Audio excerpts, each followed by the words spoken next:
Hello, everyone. Welcome to Conversations with Sekani, a podcast for people in their 20s who are trying to figure out life and not get lost along the way. Few things in life feel as overwhelming as hearing the word cancer, not just because of the diagnosis, but because of the uncertainty that follows, the questions, the decisions, the fear of not knowing what comes next. Today's guest is Dr. Williams. She has spent decades helping patients and families navigate those moments, not just with medical expertise, but with clarity and compassion. Dr. Williams, welcome to Conversations with Sekani. It's a pleasure to have you here. Hi, Sakani. Thank you so much for having me. I am here at your disposal, ready to discuss. Let's see who we can help and how we may help others who are listening in. Thanks for having me. All right, yes, I'm looking forward to that. So yeah, Mhm. what actually first drew you into medicine and let's say specifically into oncology? hmm That's a great question. So, to be honest with you, I wasn't initially, some folks have that thing that said, "Oh, I've always wanted to be a doctor." And no, Mhm. that wasn't my case. Because for one thing, I grew up in the Caribbean. And sometimes growing up in a setting or a third world country or a setting where you're financially poor, being able to dream big is limited, right? So Right. for me, growing up was more of, okay, I guess I need to get good grades. And my dad's like, oh, if you want to go to America, you got to improve your grades and da da da. So the whole thing about medical school did not really become an option for me until I was in college. And when I was at university, I was on the track team. I was a scholarship athlete. And it's true what they say.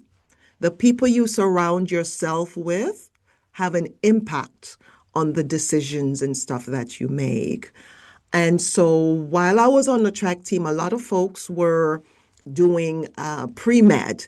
In my mind, I've always loved chemistry and biology, so I did biochemistry, not even quite sure what biochemistry would entail, but I knew I loved both. And so I saw when you could combine it, I Mm. did that. I did biochemistry.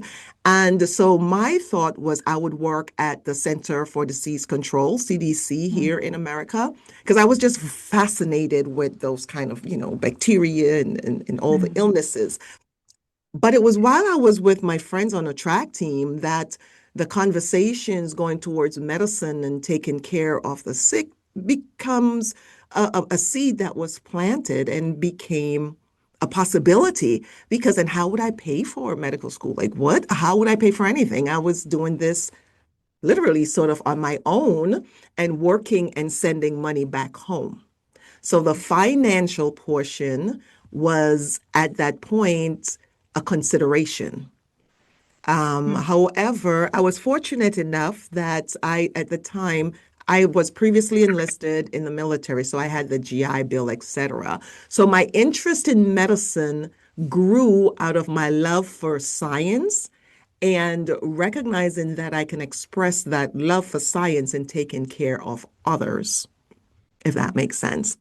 Yes, it does. And then the cancer part comes much later. I like to break things down because not everyone jumps right into medicine, right? Or Mm. it was their longtime goal, or my daddy and my mommy was a no. My folks were just high school graduates. Well, one did not graduate high school, who did what would be considered menial jobs. So I'm from humble beginnings, Yeah. right? Okay. Mhm. So that was a medical school part. If you want the medicine part, if you want to talk about the cancer part, that was all Mm. happenstance. While I was training in the DC area at one of the military hospital called Walter Reed, I was training to become, at the time, I thought I wanted to be an orthopedic surgeon or do medicine that has to do with physical, anything to do with sports medicine is what I thought I Mm. wanted to go into. But I was taking care of a patient during my third year in medical school. And when I came back, the patient had all sorts of markings on their body. I was like, well, what is that about? And the family was asking me about the cancer and radiation, and I was gone for a day or two doing didactics. And so I did the research and trying to explain things to the family. Even back then, I realized how very little people know about their health Mm. just generally, and the literacy for cancer is even lower in the single digit. So that's how I happened up on oncology, and I absolutely enjoy discussing and advocating because cancer affects everyone, Mm. regardless of your wealth or lack thereof, your culture, whatever it is that folks may try to use to marginalize or separate, cancer does not recognize that. Mm. And so I use that as a platform to be prayerful and to help others who need guidance in those difficult times. Mm. Wow. Okay, I must say your story is one of should I say hard work, right? You've always been hardworking and you've always been career oriented. I think that's the word you wanted before. And yes, I just with hearing your story, right? Now I Mhm. understand that it's okay to not know exactly what you're going to do later on in life. What I know Absolutely. Yeah, what I noticed about your pattern was you just followed what you loved, right? You've always loved medicine and you just watched where it took you to eventually. So it's okay not to know exactly. You can't have everything all figured out, especially when you're still in your 20s, right? So Mhm. yes, I think I got that one from you. Yes, and I always try to encourage folks, this whole what you want to be when you grow up. It's Mm. that putting pressure in folks and oh, I want to be a doctor, oh, I want to be a lawyer, and then Mm. you get into primary school and figure out like I don't like science, right? Mm. But then you're trying to follow this footstep in something that gives you tummy ache just to Mm. go in to think about it. So I think first is to find, you're not always going to do the things that you love. Mm. Mm. You have to find a way to like things in order to make some money eventually, right? Mm. But work towards the stuff that you love such that when they're paying you, it's like, oh, I would have done that even if they didn't pay me. What's this? This Okay. is Yeah. great. But it takes time to get to that, right? Because Mm. when Mm. I first immigrated here, I work in like the clothing store, I worked in Mm. restaurants, and oh, I disliked that. I did not like that. But I said, you know what? Yeah. I need the money now for this, for that. When I was in the military, they were paying for 75% while I was just enlisted. I was a Mm. teenager, but I knew I wanted to go to school. So they pay 75% and I would take night classes, okay, don't laugh. You probably won't know what this is. But when this new thing about computers, they had something called a 5-inch floppy disk. Mm. And then they went to the 3.5-inch floppy disk, and then they came up with CD. So that was back in the early 90s. So, but is that you have to have that unction and have that in front of you as what it is that you want to do and be prayerful because it's not Mm. always going to be easy. All right. Wow. Okay, be prayerful. That's the key word right there. Yes. Exactly. Be prayerful. I mean, when you're prayerful, Mhm. you get direction, right? And you just have this whole confidence that comes from praying. So yeah. And now I want us to talk about, understanding cancer and the patient experience, right? Because I don't think many people actually understand cancer, right? So I want to ask you, so when someone first receives a cancer diagnosis, what's the biggest mistake people make in that moment? Closing their ears and running Hmm. away and hiding and being in denial. Hmm.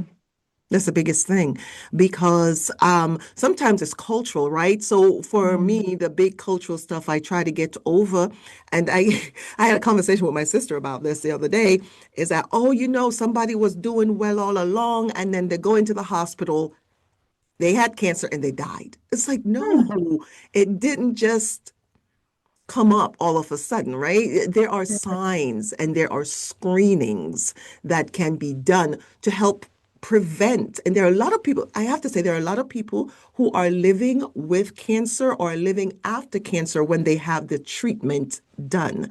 So being Yeah. diagnosed with cancer in this day and age, there are so many targeted therapies, radiation, etc., that can be used to keep the cancer at bay and help folks still live on in somewhat of a good quality of life. But you cannot ignore that you were diagnosed. There's decision that has to be made. So the number one thing is if you're told that you have cancer, don't ignore it.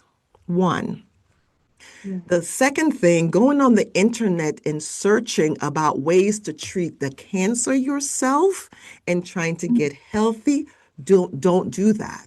And I try to explain to people all the time, like when I was in the army enlisted, I worked in the motor pool and I had a truck. And it was a deuce and a half or a 5-ton truck. And I was responsible for that truck. I had to do certain things, right? That was many moons ago. Now, if you're driving a vehicle, or even if you're on a bus, you're doing regular transportation, whatever the case may be. If my vehicle say, I'm not going to try to fix it. I'm recognizing something is wrong with the vehicle. And in order to prevent it from completely breaking down, I'm going to take it to a mechanic, right? Nobody's going to pop the Right. hood and try to figure out what's wrong. And I like to use the car example because a lot of people can relate to it, be it a car, whether you take bus, whatever. Why is it that when you're sick and you hear the word cancer, that you think you're going to fix stuff yourself when you can't even fix your own car? Allow the people who are professionals in that area to educate you so you can make the best decision for you. Don't go off and do just herbal medicine or try to do this over-the-counter pill or small.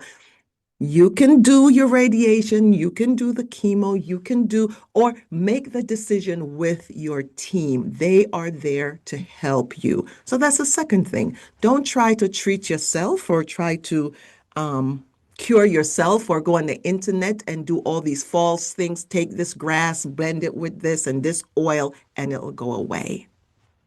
Mm. Right? Wow. Right. So Right. that's the thing. Don't run away from it. Don't try to treat it yourself. If you're not going to do your car yourself, don't try to. Your body is an amazing machine, right? You grew from a baby to where you are and you had nothing to do with it. Why is it you think you're going to fix something that's wrong? And I do real talk with my patients, right? I don't beat around the bush. I just let them know how it is. And I'm kind and I'm gentle and I'm compassionate, but you have to break it down so you're relatable, so people understand where you're coming from, not minimizing stuff, but in a way that they see the reality of stuff. And then the third and final thing, and this is not even talking about the cancer yet, do not go to a cancer appointment by yourself. Hmm. Wow. Don't go by yourself. And a lot of folks, too, they feel as though being diagnosed with cancer is a sign of weakness, or they may think it's contagious and they don't want other people to know. And going in and learning about cancer and treatments is like trying to drink out of a fire hose. You're not going to be Mm. able to do all that by yourself. So bring a family member, a trusted friend, bring someone, a second set of ears to your appointment. And that's just the beginning, Sakani. That's just the beginning. Wow. Real talk, right? Right. Wow. Okay. So, in as much as nobody is actually really ready to get Hmm. such diagnosis, I mean, nobody just wakes up and let's say probably they may be having symptoms, right? That's Hmm. what actually took them to the hospital for Hmm. diagnosis. But then nobody is really prepared to get such news that they have cancer, right? So, Absolutely. but if yeah, Excuse me. yeah. So if it eventually happens, like you've stated for us, the first three things, first of all, don't close your ears, right? Don't close your ears. don't try to teach yourself or treat yourself rather. And then the Mhm. third one, do not go to a cancer appointment by yourself. Yes, our Mhm. doctor just told us now, everyone. Okay, so all right. Talking about this, now we've known what not to do, right? Mhm. So now we need to know what to do.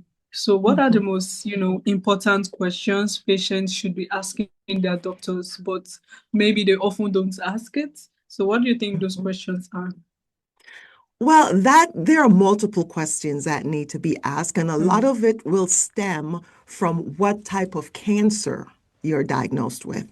So, the question mm, someone who is diagnosed with a tongue cancer would be different from the question someone would ask who's have breast cancer versus prostate cancer or pancreatic cancer. They are mm, cancer versus skin cancer. So, they're cancer that can occur every and anywhere in your body. So the type mm, of cancer, the type of questions will be based mostly on type of the symptoms that you may be having, the type of recommended treatments, and the type of the expectation as far the word that they tend to use in medicine is prognosis, which everyone is concerned with. Like mm, with this diagnosis, how long do I have to live, etc. But your doctor will mm, always bring you back to present and say, first, let's look at what you have, where it's spread, if any, and how the treatment is going to happen. Hence the reason you don't want to go with just yourself. That kind of mm, with just you alone. The question for cancer doctor, the Q4CD.com, we have like books in which there are questions to ask your doctor. And those are usually focused on prostate and breast because they're the most common. But when mm, you meet with your doctor, one of the first thing you want to ask amongst many questions, right? You're trying to understand what is going on first. So mm, when you're talking to your doctor, you can ask them if it's not something you could visually see. So if it's skin cancer, you could see that, right? If it's tongue cancer, you right. could probably open your mouth and you can look and see that. But if it's something inside your body, like your swallowing tube, which is called the esophagus, or your stomach, or the rectum, you may not be able to see it. So you want to ask your doctor to show you where is the cancer located, right? And then you want to Yeah. ask them, did it spread anywhere else? So Mm, the first set of questions is just getting to know about the cancer. What is the cancer? How common is it? Did it spread anywhere else? Is this something I can do now to stop the worsening? Like if I've treated patient has head and neck cancer, like cancer of the throat, and they're active smokers, a pack or two per day. mm, Trying to stop smoking will actually help with the treatment. You cannot continue to smoke while you're getting radiation to that area. Well, you could try, but eventually you're going to have to stop because of all the side effects, etc.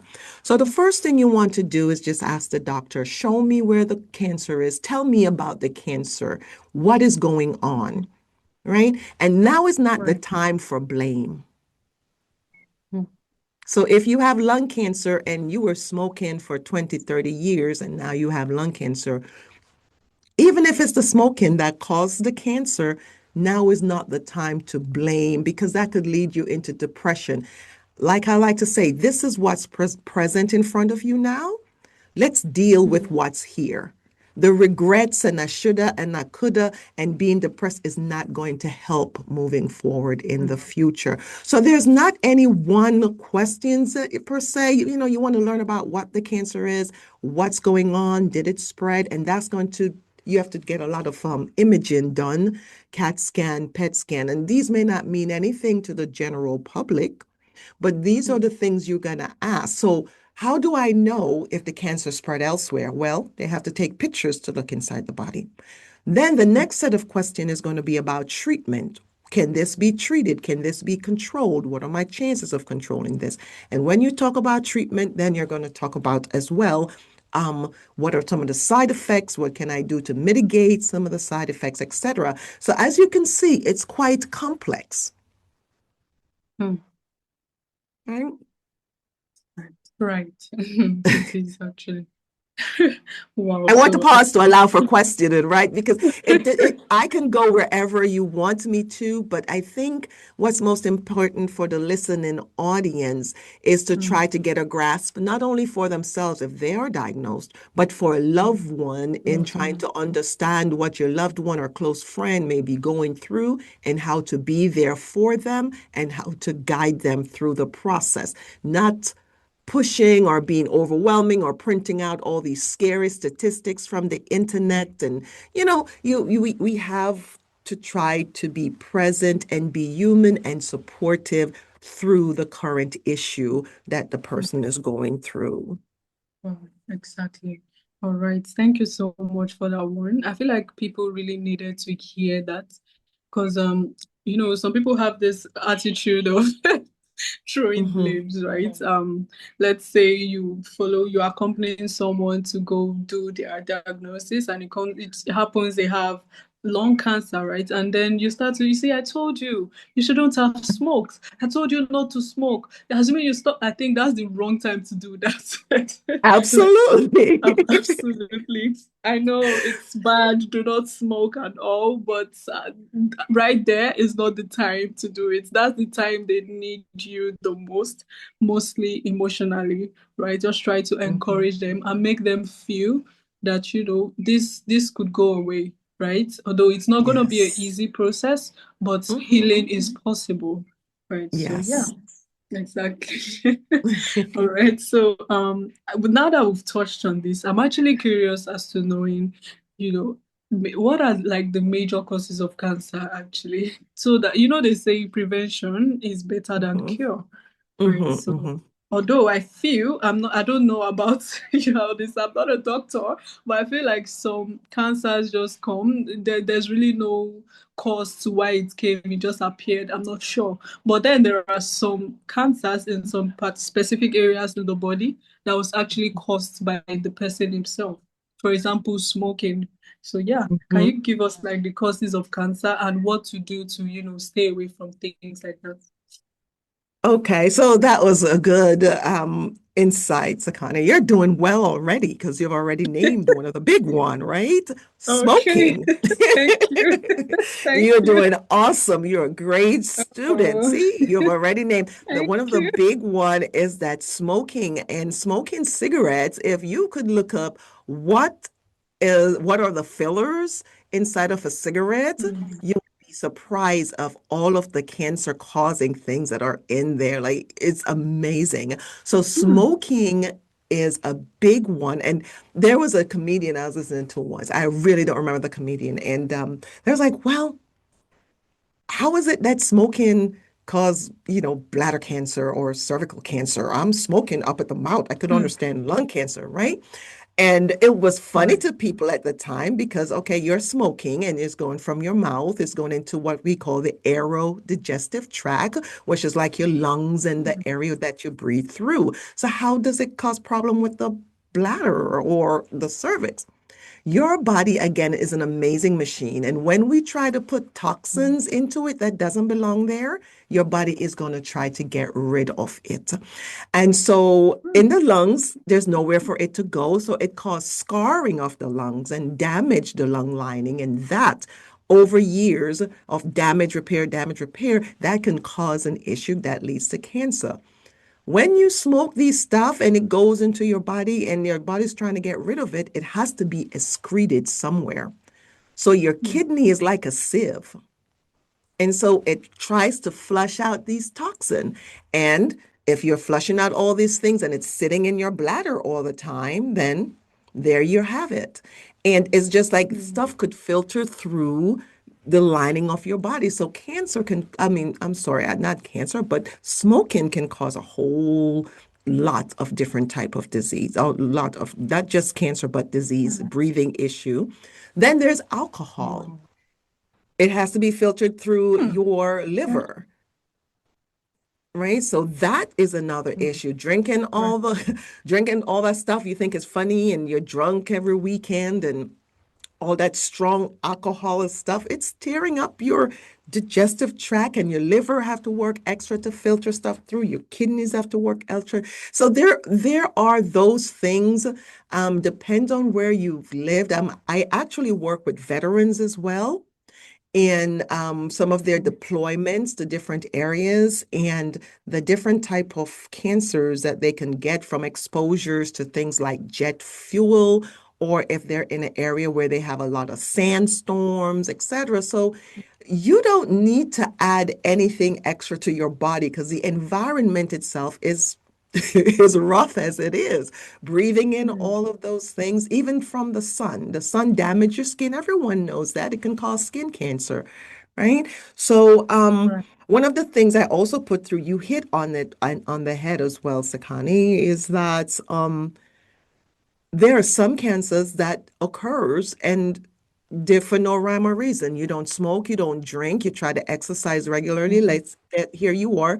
There's nobody else in your family that has cancer, and now you're diagnosed with something, whatever it may be. Yeah. Your body is trying to repair things, and sometimes the repair just doesn't go right, and that's how cancer cells form. That's the most simplest way Mm. of putting it. And only about 10% or less of these cancer are actually genetically related. So, cause if your Mm. mom has breast cancer or pancreatic cancer or something, there is a certain type of gene that you can test for to see if you're at higher risk of getting that. But again, Mm. that only account for about 10% of the cancers. So what about the rest? Right? We're not Mm. eating right. Let's not even talk about what we're eating anymore. Right? Because it's like the Exactly. food, there's so much hormones, everything seems to be genetically Mm. modified, and hormones and everything. So right now, the way that is, there are a lot of causes.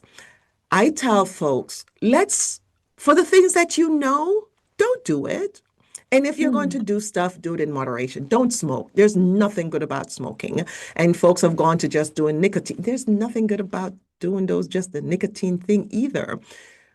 They Mm. go back and forth drinking these hard alcohol drinks. It's not good for you. They say, oh, well, a glass of wine may be good for your heart. Oh, no, a glass of wine is not good. But I just say everything in moderation. If you know something has been proven to be bad, don't do it. You're not just going to step out on a highway without looking left and right.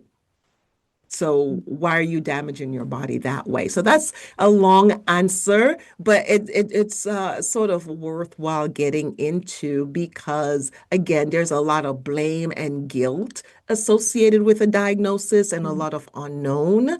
And folks just need to know that sometimes it's just how it is. You just wake up one day and here you are. You did not pick, well, I know they're changing stuff now, but you didn't choose the color of your eyes. You did not choose, oh, well, this is the family I want to be born in. There's some things, many things actually, that are just beyond our Mm. control. And we have to learn how to accept things as they unfold, as difficult as it is. And I'm a Christ follower. And so I think medicine just make me even more of a stronger believer. Not Mm. perfect at it. I always tell people I'm a Christ follower. I'm not Christ. So I'm not going to give you all the answers, but it's something to be looked at and addressed. And there's too many Mm. distraction, and people just need to know there is help and there is hope. Mm. There is help and there is hope. Right, exactly. That's the key word right there. And you Mhm. mentioned I was learning fast. I just want to put it out there that I'm currently learning from the best. Right. Thank you. Okay, so yeah, I like how you've said everything. I mean, we cannot exactly do everything right. I mean, sometimes, like you Mhm. said, some cells, we just, like the body just produces cancer cells sometimes. I don't know if I'm saying it correctly, but yeah, let's just try to do the best we can when it comes to Mhm. those things you're aware of. For example, the drinking. smoking. I don't think there's even anything good about smoking. You people should stop it, Mm. please. Yes, just stop it, Please, please. just Just stop. stop it. I Try, could never, I just don't even like the smell of smoke. And now they're trying to make stuff honestly. flavored smoke. No, they're just enticing you to Hmm. sell their products and damaging your body in the process. It's like, don't put that in your body. When you go to change your oil and you have your fancy car and your body is better than a Hmm. fancy car, you're putting in the high octane unleaded into your vehicle, and then you're going to sit around and smoke. Like, no, man, you could do Hmm. better, Hmm. right? Exactly, exactly. Mhm. So please, everyone, to listeners, let's just try living a more healthier lifestyle. That way, Mhm. we know we did our best, right? And then, yes, to those who already do have cancer, my heart goes out to you, honestly. Mhm. And I need you to know that there is hope. And like Dr. Williams has mentioned, right? You mentioned hope. So, so how do you actually help patients balance hope with, realism? That is a good question, Sakani. And sometimes it's received and sometimes it's not. I've had people be Mm, angry at me because, and I realize they're not angry at me because they don't really know me. They're just angry at the cancer and angry at the world.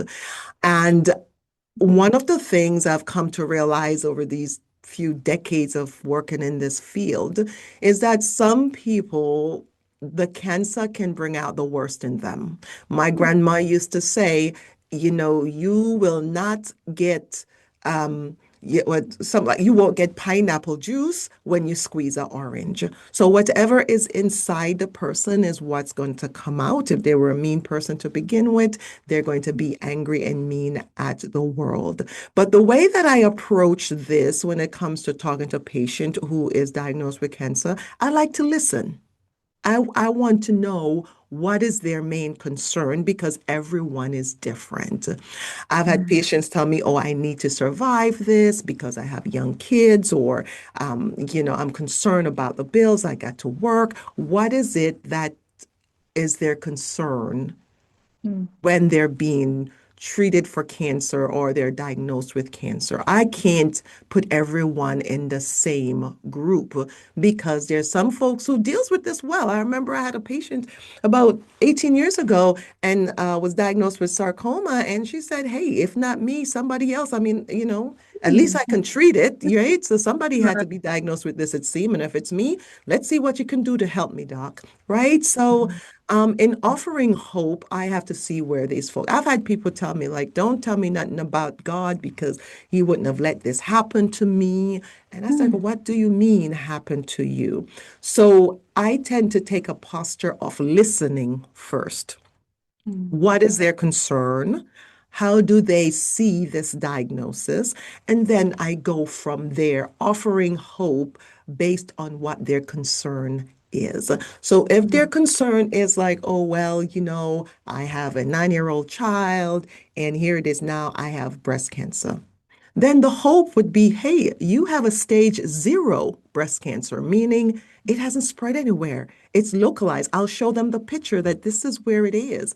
The surgeon is going to remove it, and then we're going to give this full force. And look at the study. People who have stage 0, over 95% are alive in 10 years from now, based on these mm, studies. So yes, there's the 5% that something else may happen, but let's look at the 95.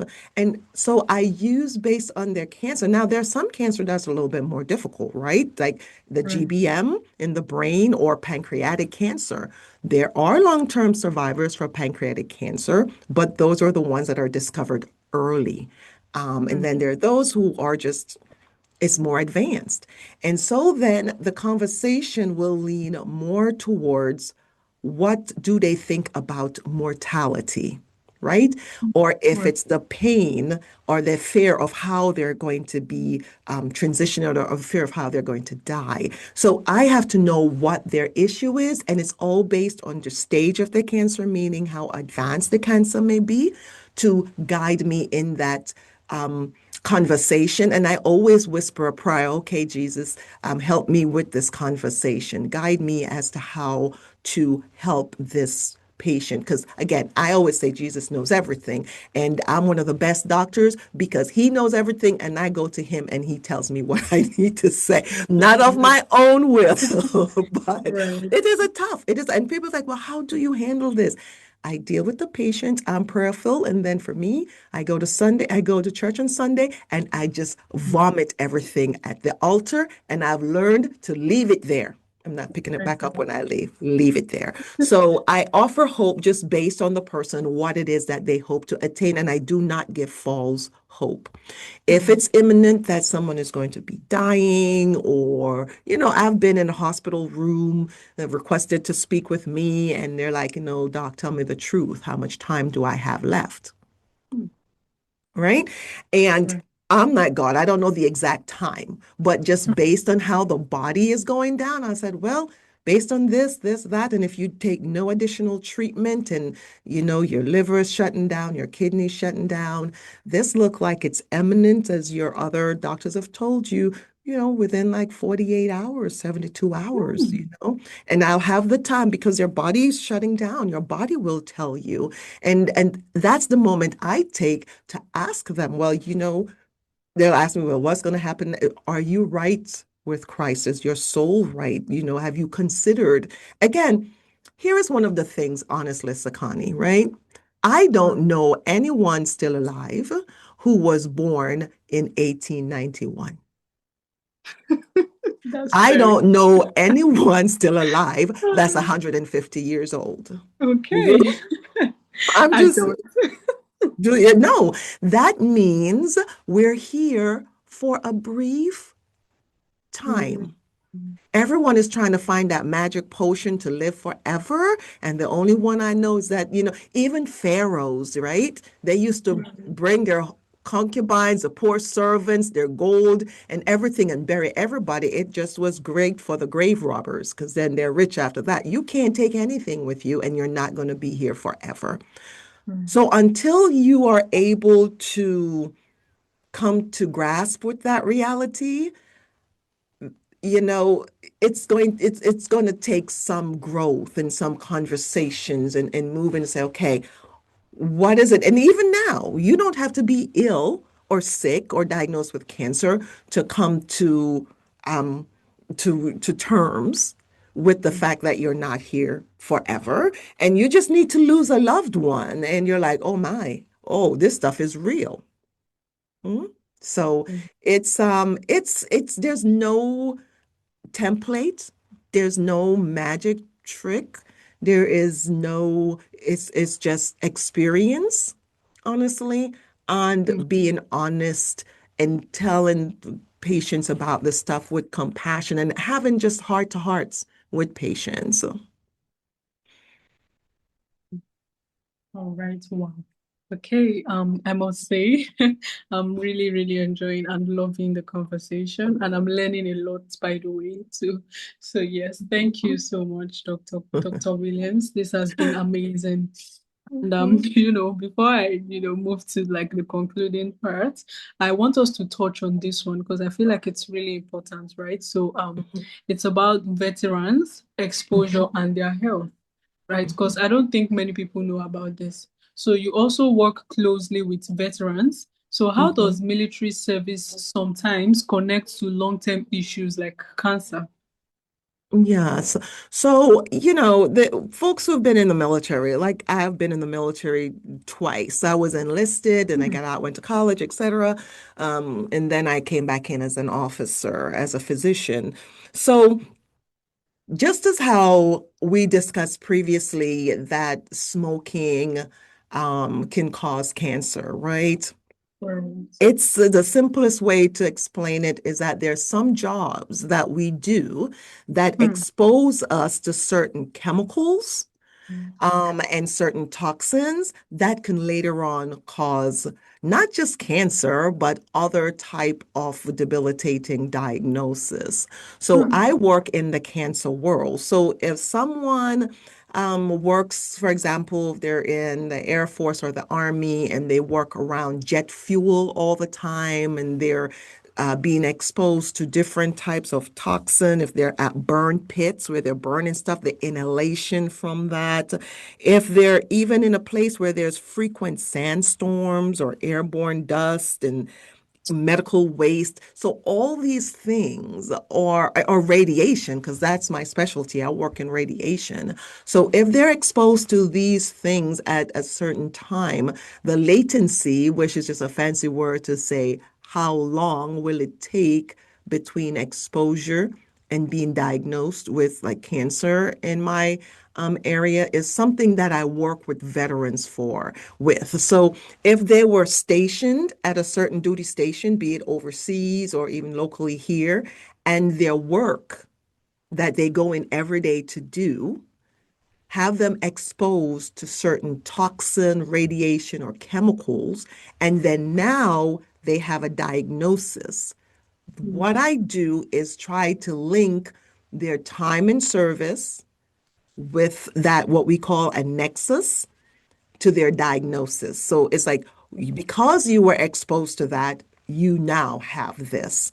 And I Mm. work with them to make that connection. And even the military has recognized that to now where they have something called a PACT Act.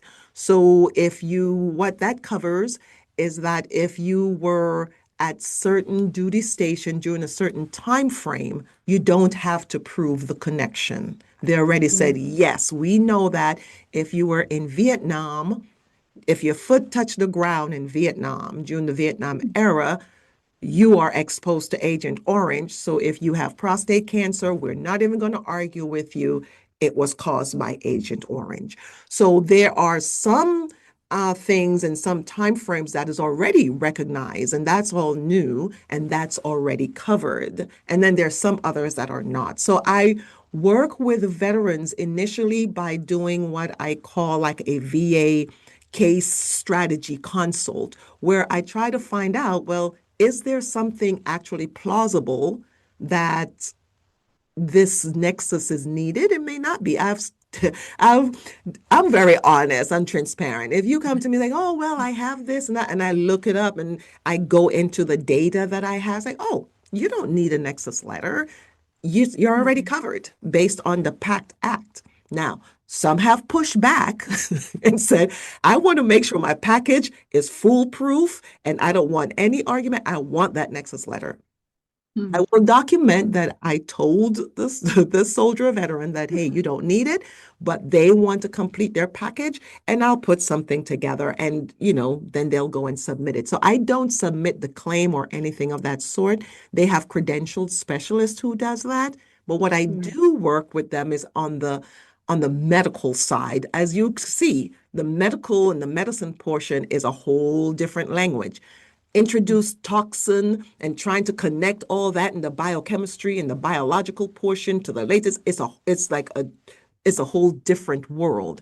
And because I'm able to break things down based on my history and my experience and where I'm from, I'm able to relate to soldiers who were enlisted, because I was also enlisted. So saying I was grunt, I did a grunt work and stuff as a teenager. So I was enlisted for 4 years before I went to college and then became an officer and a doctor.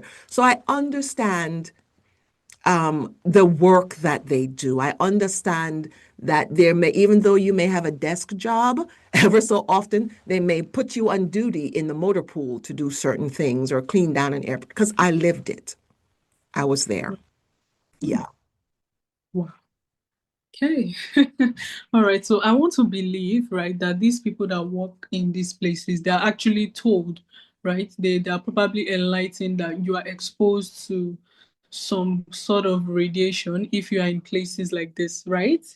hmm hmm Well, no, not exactly, because they Hmm. didn't they didn't know. Because okay, let's bring it back to what folks can relate to. A lot of folks 15, 20 years ago, they used to get smoke breaks. Hmm. It was part of the company culture to allow their workers to get a moment of break, and they had cigarette break. Wow. When I was enlisted, this was back in the 90s, they had 10, Mm, 15 minutes. You could just go outside. Hey, Sarge, I'm going to take a cigarette break. Now, I didn't smoke. So I would go in the corner, go read a book or something because it's a personal thing. Like my family had smoked and I just did not like it. And I did try smoking once under pressure. And I tell you the truth, Sakani, my lungs burned for about a week. I just like, and remember now, we had to get up early in the morning, go running and doing all these things. So, yes. if you think about it in that scenario, we didn't know back then that this was better. But as it became more known, some people didn't care and some were already addicted to the nicotine and couldn't stop. So Mm, it's one of those things where, yeah, you're put in there back then. Um, but it wasn't something to say, hey, or maybe they give you protective equipment, but it wasn't sufficient. mm, So now, though, if you're going to be on a ship and there is a radiation stuff, you'll be wearing a badge to know how much you're exposed to and all that. So you don't know what you don't know. And sometimes they know and they just didn't really do the appropriate thing back then. But I'm going to err on the side of saying they didn't know, or they wouldn't have been giving you company cigarette break time or putting cigarette in the C ration. That's what they used to call it back then. This is the meals they used to give you when you're downrange as a soldier. Um, there used to be cigarettes in there. So as you learn more, you change and adjust accordingly. So back then, when people were in Vietnam, they didn't know or was aware that Agent Orange was going to cause prostate cancer or all these other mm, issues. So as we learn about it now, the VA, they're doing what's right to say, hey, mm, we have had studies to show the connection. We have this, so the cigarettes are not good. We've had studies to show cigarettes cause mm, this. Alcohol, we've showed that mm, if you drink too much alcohol, you have liver disease. So we are wiser now, if you want to put that, or mm, more educated now. There are people who are more educated and still not wise. They know the cigarettes gonna cause lung cancer. They still go smoke. They're like, look, I need to smoke. That's what somebody told me one time. I need to smoke because these kids are driving me crazy. Right? mm. Like, okay, if that's how you're going to handle it, what should I do Okay. then? Right? So they know. They just choose not to do anything about it in that personal setting. Mm, So on just talking about the military and just I knew that I did not know when I was NBC that handling certain stuff would have long-term issues or not. But I pray over myself and I'm like, oh, in Jesus' name, that's not gonna, mm, affect me. But we don't know. We don't know. So that's what they're trying to do now with the PACT Act is acknowledge that now their research and information showing that there's a connection and they're not going to push back or fight against it. They will provide the compensation and coverage for the diagnosis. mm. Wow. Okay. Yes, I'm happy now that we touched that part. And yes, you know, like you said, right? It's about education. Now people are more enlightened, right?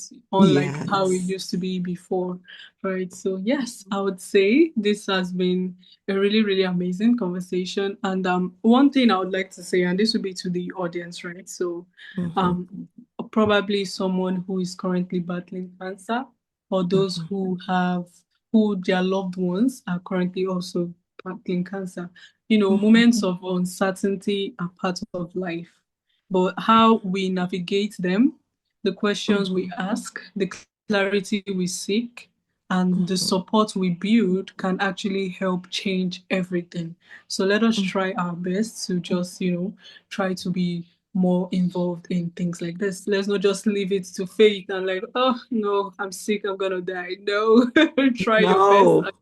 No. Yeah, yeah, I've had those come with me about, well, Christ and the Bible or other religion. And at the same time, you have to talk to them about responsibility. I do advocacy work. I do sort of Mm, like consultation with those who are newly diagnosed. I work with veterans. So mm, Again, they can always find stuff on my website at q4cd.com Exactly. if they're interested in my services.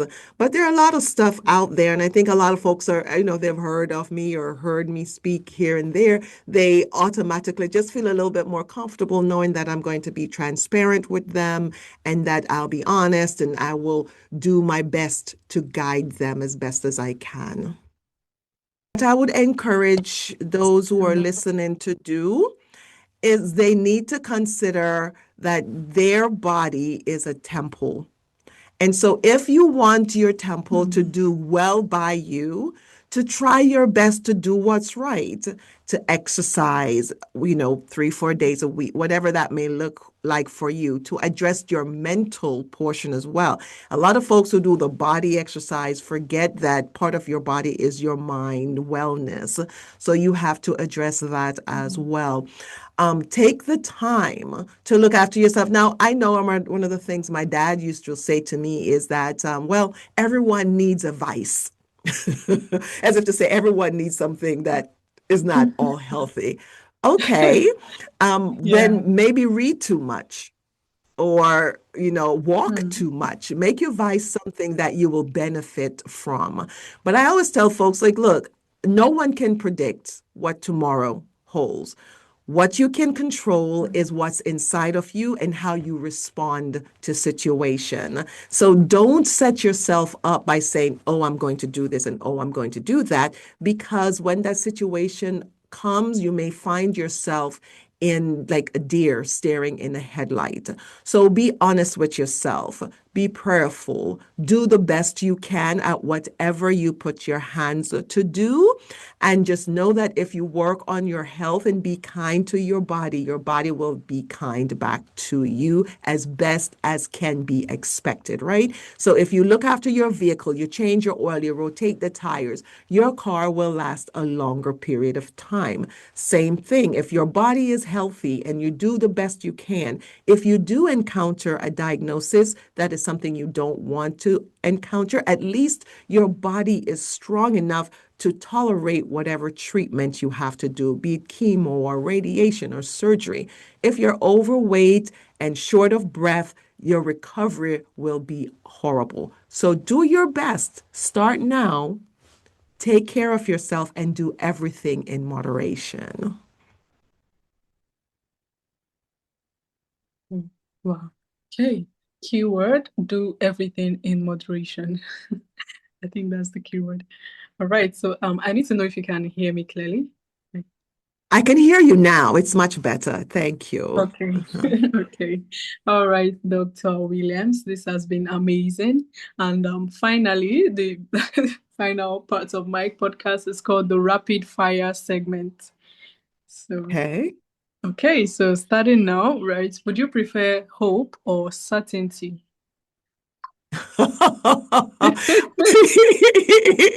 There's no such thing as certainty. Oh, that's a Okay. lie. So, absolutely hope. The Hope. only thing constant is change. So, I'll take Hmm. hope any day. There's no thing as Okay. certainty. Mm-mm. All right. So, information or intuition? Um, Information or intuition? I will go with information because your intuition can sometimes lead you the wrong way. But from your information, you can make a better informed decision. Intuition or gut feelings only work in certain scenarios. So I'll go for Mhm. information. Information. Okay. So, what is one question every patient should ask? Hmm. One question every patient can ask.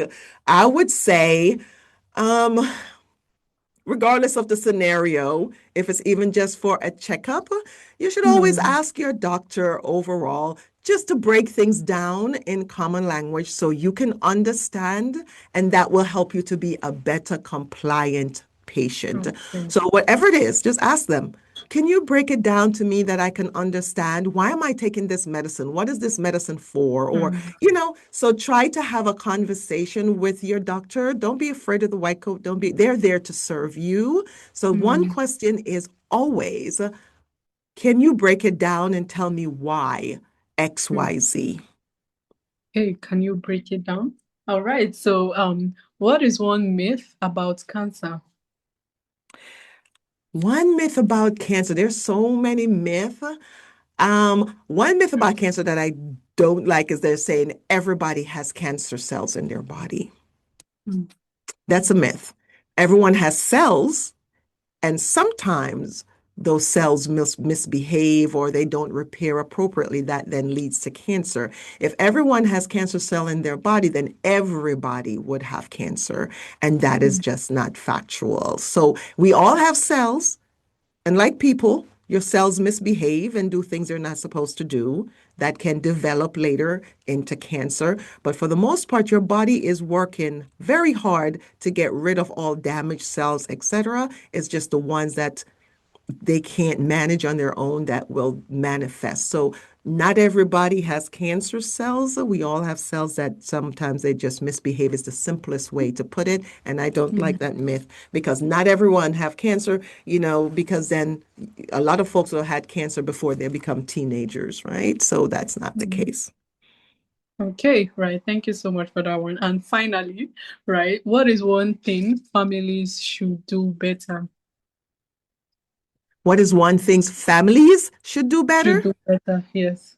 Love each other. Right. Love each other, live without regrets. I mean, Exactly. I wish I had the magic potion for that. I'll tell my family, hey. Love But yourself. yeah, just love each other, be kind and gentle with each other because the world is hard enough as it Mm, is. There's no magic potion, but just trying to understand each other and be just gracious and forgiving to each other. And that's it. It's nothing for medicine. It's nothing about cancer. It's just trying to be a better human being mm. by offering love and grace. Mhm. Okay. All right. Wow. Yes, this has been amazing, Dr. Williams. I really It enjoyed was this fun. conversation, honestly. Thank you so much for such information. And, Mhm. informations like this are what young adults need to, understand Yes. life better and better navigate them. So, yes, I know you've said it before, but can you please share with us where we can get to connect with you and learn more about you? Okay, so there are two sites. So for the veterans, if the veterans want to get in touch with me and they're listening, that website is q4cd.com. And I'll do Mm, phonetically for all the veterans out there. Q is in Quebec, the number four, charliedelta.com, q4cd.com. If you mm, just want to learn about me and all the services that I offer, then you can go to queenquanta.com. So that's Queen, Queen Quanta, Quanta.com. And the easiest way I tell folks is that if you go to q4cd.com and scroll to the bottom of the page, you'll see at the link there that says learn more about Dr. Williams, and that will mm, take you to Queen Quanta. So the main page then is q4cd.com. Go down to the bottom, learn more about me, and it will take you to Queen Quanta. You could see my services. You can watch my videos that I've done in the past speaking engagements, etc., and learn more about cancer, get the books, or receive the services about cancer. So my lane really is cancer, be it for veterans or for those who are newly diagnosed or those who just have general questions. So thank you for mm. that opportunity, Sakani, to put that information out there. All right. Yes, ma'am. Thank you so much, Dr. Williams. And yes, to my listeners, thanks for tuning in to Conversations with Sekani. If this episode sparked something in you, just as it did in me, make sure to share to someone who you think might need this and also subscribe so you don't miss out on new episode. Thank you so much. Do have a blessed day ahead of you. Okay, thanks again for having me. This was a pleasure. Always happy to share. All Thanks. right. Yes. Thank you for the opportunity. I must say Okay. thank you. All All right, right. you're welcome. Uh-huh. Okay. Take Bye-bye. care. Bye. Bye.